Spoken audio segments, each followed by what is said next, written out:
I have some good news on that front. There was an article that came out yesterday in a lot of the state newspapers and on their websites. Braeburn Pharma to stay in North Carolina despite HB2 qualms. And I'm reading from the Raleigh News and Observer. Wait, hang on. Before you read that, does that mean a pharmaceutical company just isn't leaving? Right. And that's now a victory? A New Jersey specialty drug maker that had threatened to cancel a planned expansion in Durham County over HB2 said Tuesday the expansion will go on. So they were going to expand their operations in Durham County and hire more people. Then they said, I don't think we want to because of this stuff, but now they're going to. So is that supposedly some kind of explicit endorsement of HB2? Is that how the Republicans will spin that? If you'll let me go here, there's some good news here.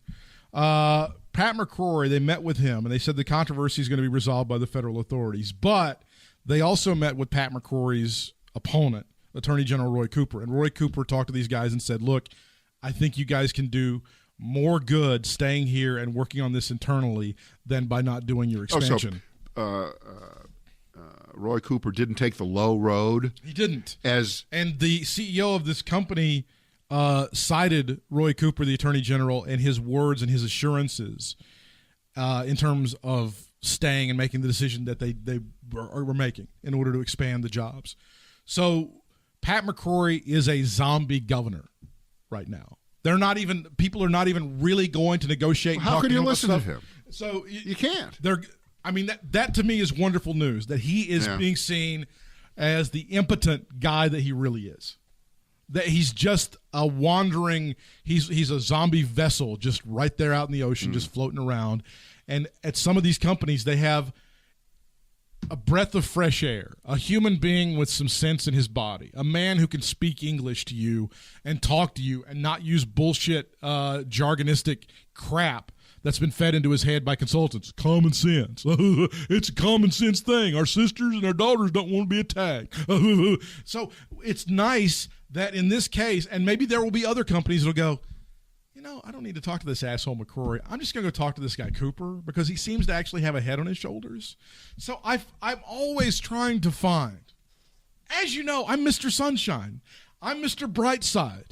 And I'm always trying to find the light, the ray of sunshine. And here it is.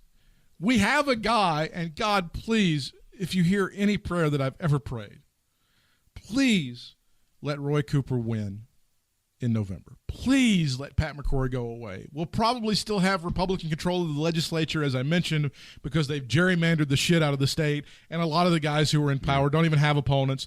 But please, at least let us send the tiniest of messages to the country that we're not fools and sycophants and mouth breathers and booger eaters. Well, actually, you're understating the importance of it, because the North Carolina governor's race will, if it hasn't already, emerged as the tightest and the most visible governor's race in the country because of this. Now, you don't understand the North Carolina that I grew up in, and nobody really can. I'm not going to say that we didn't have our problems, and I'm not going to say that this was the most forward-thinking state, but we weren't like this, man.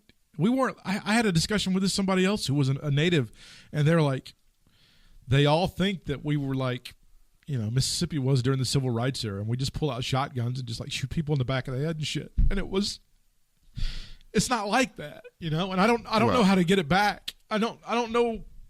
People are getting hurt by this, and I don't know where it's going. I don't know how to get it back, and I don't know. The damage may already be done. It is. The damage may be done. You can do damage in 2 months to undo 100 years of goodwill. It really can. Charles Manson isn't getting his reputation back. It just doesn't matter. It doesn't work that way. You are what your worst moment is in the minds of a lot of people, and this is the worst moment.